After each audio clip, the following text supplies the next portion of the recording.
સ્વર્ણિમ Gujarat, Saurashtra Kutch water grid યોજના. પાણી જીવનનો આધાર. રાજ્ય સરકારના 12 વર્ષના સતત કટિબદ્ધ અને સંનિષ્ઠ પ્રયત્નોના પરિણામે નિર્માણ પામેલ છે રાજ્યવ્યાપી પાણી પુરવઠા ગ્રીડ, જેમાં 2692 કિલોમીટર બલ્ક પાઇપલાઇન, 1,20,000 કિલોમીટરથી વધુ વિતરણ પાઇપલાઇન, 23,693 જેટલા ટાંકાઓ, 181 થી વધુ શુદ્ધિકરણ પ્લાન્ટ થકી ગુજરાતના 11,757 ગામો અને 194 શહેરોને દરરોજ લગભગ 300 કરોડ લીટર પીવાનું શુદ્ધ પાણી પૂરું પાડવામાં આવે છે. આ આંકડાઓ અને હકીકતો દર્શાવે છે ગુજરાત સરકારનો દ્રઢ સંકલ્પ રાજ્યને પીવાના પાણીની સમસ્યાથી કાયમી ધોરણે મુક્ત કરવાનો. ગુજરાતના લલાટે લખાયેલી આ સદનસીબીમાં સવિશેષ ઉલ્લેખનીય છે ઢાંકી કચ્છ સૌરાષ્ટ્રનું પાણિયારું. કચ્છ અને સૌરાષ્ટ્રના લોકોએ વેઠેલી પારાવાર મુશ્કેલીઓને કાયમી ધોરણે સમાપ્ત કરી છે ઢાંકી ખાતે નિર્માયેલા 3 વિશાળકાય પમ્પિંગ સ્ટેશનોએ. નર્મદા શાખા નહેરનું પાણી ઢાંકી ખાતેના પમ્પિંગ સ્ટેશનો પરથી પંપ કરીને આગળ મોકલાય છે.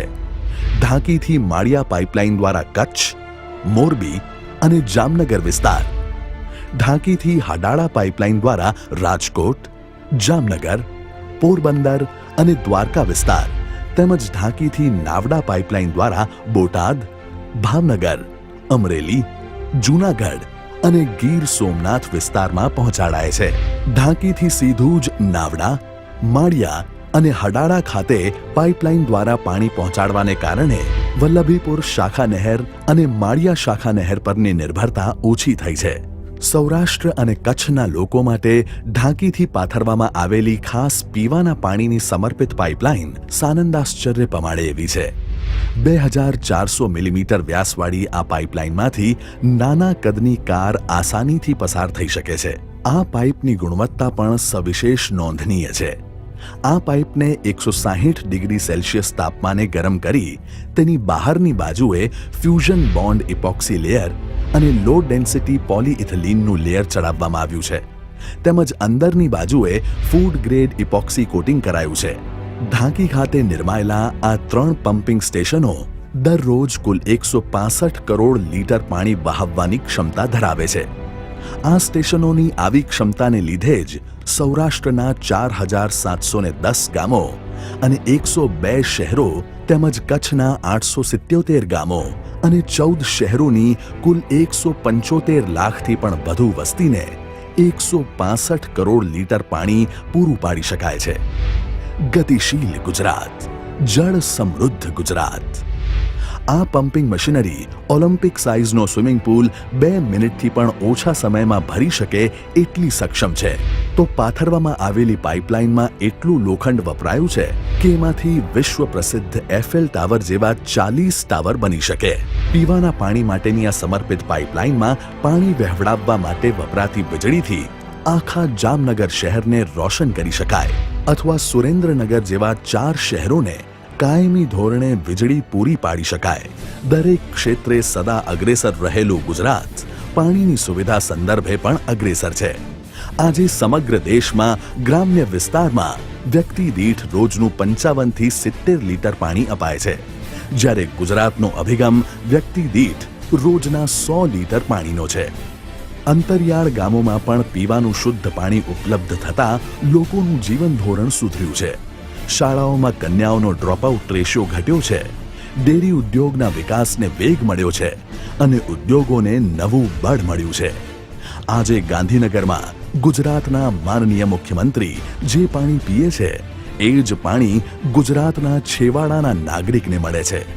ગુજરાત રાજ્યના પાણી પુરવઠા ઇતિહાસમાં અત્યાર સુધીની સૌથી મોટી ₹2500 કરોડની સમગ્ર સૌરાષ્ટ્ર અને કચ્છના 5,587 ગામો અને 116 શહેરોને નર્મદાનું પાણી પૂરું પાડવાની મહત્વકાંક્ષી યોજનાનું લોકાર્પણ ગુજરાત રાજ્યના માનનીય મુખ્યમંત્રી શ્રીમતી આનંદીબેન પટેલ દ્વારા તારીખ 5 એપ્રિલ 2015ના રોજ થયેલ છે.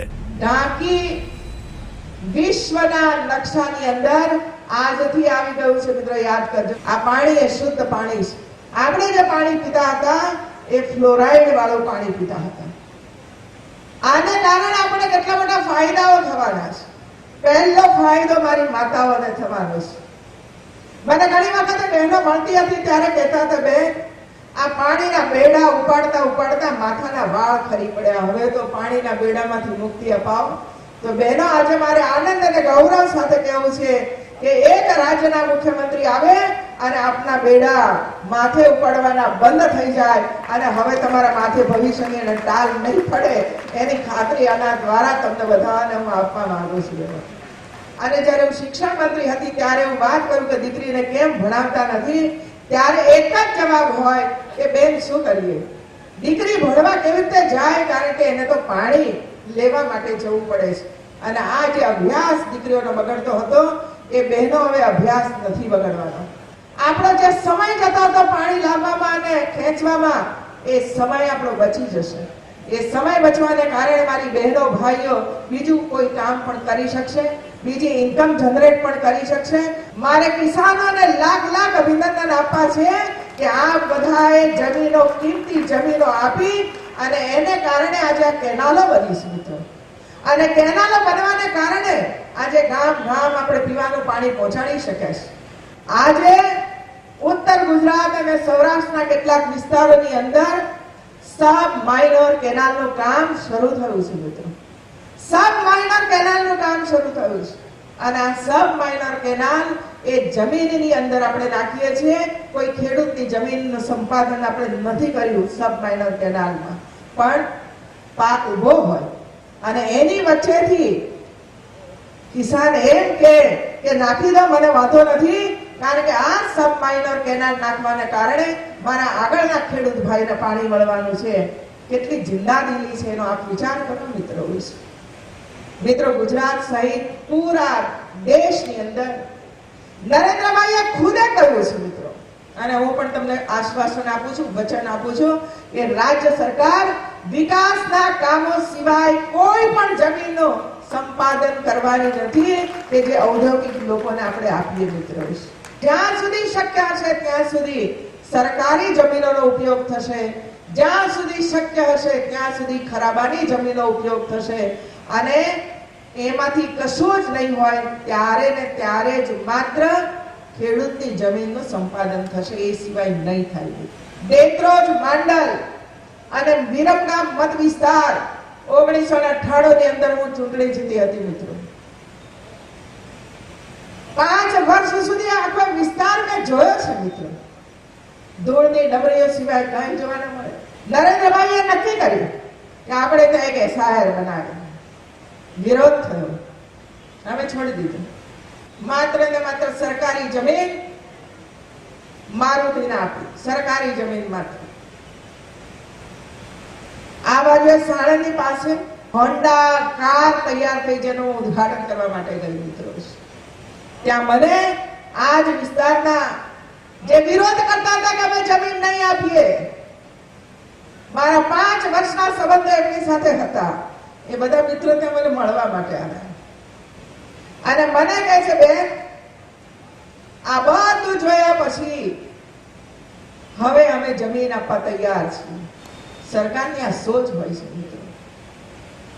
કોઈનું અહિત કરવાનું સપનું પણ કોઈ દિવસ અમને ના આવે મિત્રો. અને એટલા માટે જરૂરી હતું કે એક બાજુ આપણે પાણી મળે કેનાલો દ્વારા, ખેતી પણ કરો, બીજી બાજુએ આવા કોઈ નાની મોટી ફેક્ટરીઓ આવે તો એની અંદર આપણે એકાદ યુવાન તાલીમ લઈને એની અંદર નોકરીએ જાય તો 5-10-25 હજાર રૂપિયા કમાતો થાય તો એની પણ આવક આવે. એકાદ દીકરો પશુપાલનનું કામ કરે, એકાદ મહિલા પશુપાલનનું કામ કરે, આમ 3 પ્રકારની આવક ઘરની અંદર આવે. એવા એક આયોજન સાથે રાજ્ય સરકારો ચાલતી હોય છે મિત્રો. અમારો સંકલ્પ છે કે ગુજરાતનું એક પણ બાળક અભણ ન રહી જાય અને ગુજરાતની એક પણ ઘર એવું ના હોય કે જેના ઘરની અંદર પાણી ન પહોંચે. એ સંકલ્પ સાથે રાજ્યની સરકાર કામ કરી રહી છે. મહિલા એક, સિદ્ધિ અનેક.